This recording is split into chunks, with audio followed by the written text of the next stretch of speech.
আমরা যে জিনিস উপলব্ধি করতে পারছি যে কিছু বিশেষ বিশেষ ব্যক্তি যারা এতদিন গা টাকা দিয়েছিল, যারা এতদিন স্বৈরাচারী স্বৈরাচারী সরকারের পদলেহন করেছে এবং স্বৈরাচারী সুবিধায় যারা বিভিন্নভাবে আড়ালে আবডালে যারা সব কিছুর সিন্ডিকেট নিয়ন্ত্রণ করেছে, আমার মনে হয় যে আমি এই পর্যন্ত যেখানে যেখানে যাদের যাদের সাথে আলাপ আলোচনা হয়েছে, বর্তমান সময়েও আমি দেখছি যে এই সব সিন্ডিকেট এখনও সক্রিয় আছে।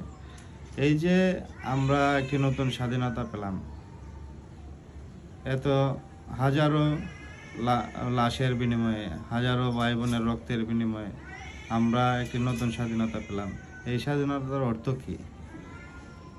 বর্তমানটাকে সাজানো গোছানো, এই দেশটাকে নিয়ে একটি সুশৃঙ্খল চিন্তা করা এবং এই দেশটা আমাদের সকলের, আমাদের ভবিষ্যৎ প্রজন্মকে একটি সুন্দর দেশ উপহার দেওয়া, আমাদের এটাই কামনা হওয়া উচিত। আজকে আমি যদি আমার পকেটের চিন্তা করি, আমি আমার ব্যাংক ব্যালেন্সের চিন্তা করি, আমি আমার সম্পদ বানানোর চিন্তা করি, তাহলে দেখা যাবে এই দেশে আর কিছুই থাকবে না। আমি করতে করতে এই দেশে 18 কোটি মানুষ ধরেন, 20 কোটি মানুষ ধরেন, এই 20 কোটি মানুষ যদি সবাই শুধু নিজের চিন্তায় পড়ে থাকে, নিজের স্বার্থে পড়ে থাকে, তাহলে এই দেশটাকে নিয়ে কারা চিন্তা করবে? এই দেশটাকে নিয়ে আমাদেরই ভাবতে হবে। এই কিছুদিন আগে, আমরা 6 মাস আগেও আমরা কিন্তু একটা পরাধীন অবস্থায় ছিলাম। বাংলাদেশকে বলা হতো বৃহৎ কারাগার, কিন্তু আজ এই কারাগার থেকে মুক্ত হয়ে আমরা সকলে স্বস্তির নিঃশ্বাস নিচ্ছি, সকলে ঘুমাতে পারতেছি, শান্তিদায়ক একটা পরিবেশ সৃষ্টি হয়েছে। মহান আল্লাহ পাকের এই যে অশেষ রহমত, অশেষ একটা নিয়ামত, এই নিয়ামতকে আমরা ভিন্ন খাতে ব্যবহার করতে চাইতেছি অনেকেই।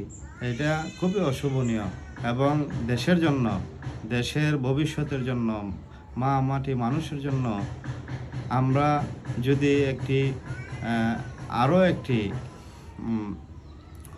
অশুভ শক্তির মোকাবেলা করতে হয়, তাহলে দেখা যাবে আমাদের এই লড়াই চলতেই থাকবে। আমাদের এই যে মনের চিন্তা, এই যে আমাদের মানসিক চিন্তা ভাবনা, নিজে খাওয়ার চিন্তা ভাবনা, নিজে বড় হওয়ার চিন্তা ভাবনা, আরে ভাই আমি তো নিজে বড় হব, কিন্তু এই দেশটাকে যদি লুটে পুটে বড় হই, তাহলে আমি পেলাম কি? দিন শেষে আমি তো বড় হলাম, কিন্তু আমার চারপাশে সবাই যদি ছোট হতে থাকে, আমার সীমানা যদি ছোট হতে থাকে, তাহলে তো হলো না। আমি বড় হয়ে পাশাপাশি আমি যদি সৃজনশীল চিন্তা করি, আমরা সকলে মিলে দেশটার জন্য, শুধু দেশটার জন্য আমরা চিন্তা করব এবং এই দেশকে কিভাবে সামনে এগিয়ে নিয়ে যাওয়া যায়, সকলে মিলে ঐক্যবদ্ধভাবে আমরা এই যে ছাত্র, যুবক, জনতা, কৃষক, শ্রমিক, রিক্সা চালকরা সহ বিভিন্ন শ্রেণী পেশার মানুষ এই যে আত্মাহুতি দিল, এই যে আলেম ওলামারা, এই যে বিভিন্ন শ্রেণী পেশার মানুষ, মানে তাজা রক্ত দিয়ে এই নতুন স্বাধীনতা আমরা পেলাম, এটার তো একটা অর্থ আছে। এই মিনিংটাকে আমরা ধরে রাখছি না কেন? এই অর্থবোধক একটা জিনিসকে আমরা এখন বাজেভাবে ব্যবহার করতে চাইতেছি কেন? এই যে আমাদের পথ চলা এখন সংকীর্ণ হয়ে যাচ্ছে, আমরা নিজের বাইরে কিছু চিন্তা করতে পারতেছি না। এইসব আমাদের ভবিষ্যতের জন্য অশনি সংকেত। এই অশনি সংকেতকে আমাদের পরিবর্তন করতে হবে। সামনে আমাদের যাতে অন্ধকার কেটে আলোর মুখ দেখে এই বাংলাদেশটা একটি স্বচ্ছ, সুন্দর এবং নির্মল, নিরাপদ এই পরিবেশ যাতে সৃষ্টি হয়, আমরা সেইভাবে কাজ করব। আমি আশা করব বর্তমান যে সরকার, এই সরকার আমাদের যে নতুন স্বাধীনতার যে পটভূমি তৈরি হয়েছিল দীর্ঘ 15-16 বছরের সংগ্রামের মধ্য দিয়ে, সেই সংগ্রামের যে আমাদের যে বিভিন্ন দিক ছিল, যেমন আমাদের বাক স্বাধীনতা হরণ করা হয়েছিল, একটি ফেসিবাদী শাসন ব্যবস্থা আমাদের উপর চড়াও হয়েছিল, একটি ভোটবিহীন সরকার আমাদেরকে শাসন করছিল এই দীর্ঘ 15 বছর 16 বছর। আমি আশা করব যে বাংলাদেশে বর্তমান সময়ে যে সংস্কার অবশ্যই করণীয় এবং দ্রুততার সাথে সেই সব সংস্কার করার পর একটি সুষ্ঠু নির্বাচন এবং সুষ্ঠু ভোটের মাধ্যমে একটি দলীয় সরকার, রাজনৈতিক সরকার যাতে বাংলাদেশের শাসন ব্যবস্থায় বসতে পারে, সেই ব্যবস্থা যাতে এই অন্তর্বর্তীকালীন সরকার দ্রুততার সাথে এবং যতটুকু সম্ভব একটি দ্রুত সময়ের মধ্যে যাতে নির্বাচন দিতে সক্ষম হন, আমি ব্যক্তিগতভাবে আহ্বান জানাবো বর্তমান সরকারকে।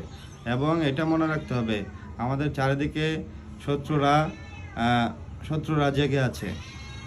এই যে যারা শত্রুতা করতেছে, এই আওয়ামী ফেসিবাদী সরকার এবং সমর্থকদের মধ্যে ন্যূনতম কারোর মধ্যে কোনো অনুশোচনাবোধ নাই, কারোর মধ্যে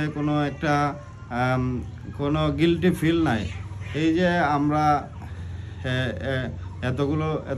এতগুলো লাশের তরতাজা প্রাণ হারালাম, তাদের মধ্যে কোনো অনুশোচনা নেই, অপরাধবোধ কাজ করেনি, তাদের কোনো ক্ষয়ক্ষতি হয়নি। এই আওয়ামী লীগের প্রায় 95% কর্মী সমর্থকরা কোনো ক্ষয়ক্ষতির সম্মুখীন হয়নি।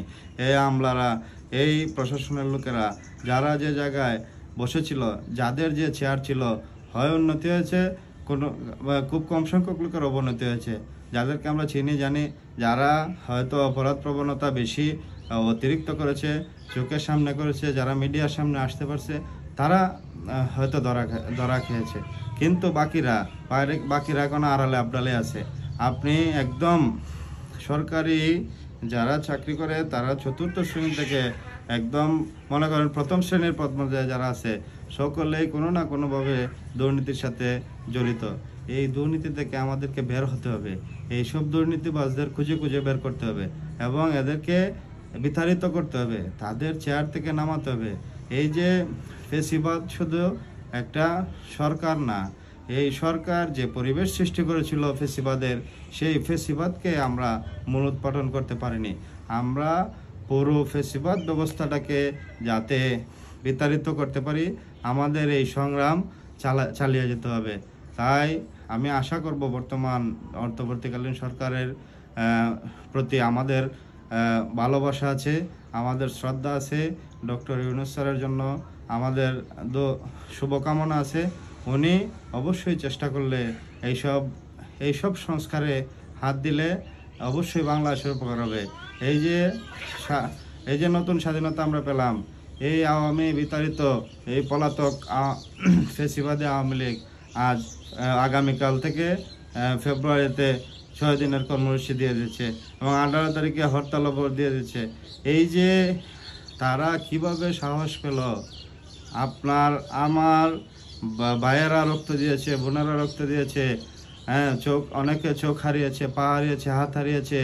এই আমাদের মধ্যে এসে এই জনপদে কিভাবে তারা প্রচারপত্র বিলি করে, কিভাবে তারা কর্মসূচি ঘোষণা করে, কিভাবে তাদের এই সাহস হয়, তা বিভিন্ন জন বিদেশ থেকে, এই যে বিভিন্ন বইফোর পেজ থেকে এবং আওয়ামী দলীয় সমর্থক, ফেসিবাদী সমর্থকরা, যাদের ভিতরে ন্যূনতম মনুষ্যত্ব নেই, তারা এসব গুজব রটাচ্ছে এবং কর্মসূচি আয়োজনে আগ্রহ দেখাচ্ছে। তবে আমি আশা করব, বাংলাদেশে যারা অবস্থান করছেন, ন্যূনতম ভাই, আপনার ভিতরে যদি মনুষ্যত্ব থাকে, আপনার নেতা পালিয়ে গেছে, 15-16 বছর তারা টাকা ধন সম্পদ কামিয়েছে, লুটপাট করেছে, দেশের ক্ষয়ক্ষতি করেছে, দেশের আপামর জনসাধারণের ক্ষয়ক্ষতি করেছে। আপনি নিজে একটু চিন্তা করে দেখুন, আপনারও ক্ষয়ক্ষতি হয়েছে। তাই আমি আশা করব, এই পলাতক নেতার কোনো নির্দেশনা অবশ্যই আপনি মানবেন না। আর আপনি যদি মানুষের ঘরের হয়ে থাকেন, তাহলে অবশ্যই এই কর্মসূচিকে প্রত্যাখ্যান করবেন। বাংলাদেশের প্রত্যেকটা মানুষের অবশ্যই ন্যূনতম ভাবে চিন্তা করা উচিত যে আমরা কোন দিকে যাচ্ছি। এই বাংলাদেশটাকে ধরে রাখতে হবে এবং আমাদের স্বাধীনতা, সার্বভৌমত্বকে ধরে রাখতে হবে। এই ধরে রাখতে হলে বর্তমান সরকারকে আরও বেশি সক্রিয় হয়ে কাজ করতে হবে। প্রশাসনকে ঢেলে সাজাতে হবে, প্রশাসনে হাত দিতে হবে এবং আমলাদের মধ্য থেকে যারা ফেসিবাদের দূষর তাদেরকে বিতাড়িত করতে হবে। তাই আশা করব যে প্রত্যেকটি মানুষ তার প্রয়োজনীয় এবং যে মৌলিক অধিকারগুলো এই অধিকারগুলো ফিরে পাবে, তবেই এই নতুন স্বাধীনতা সার্থক হবে। সকলকে ধন্যবাদ। বাংলাদেশ জিন্দাবাদ, সবার আগে বাংলাদেশ।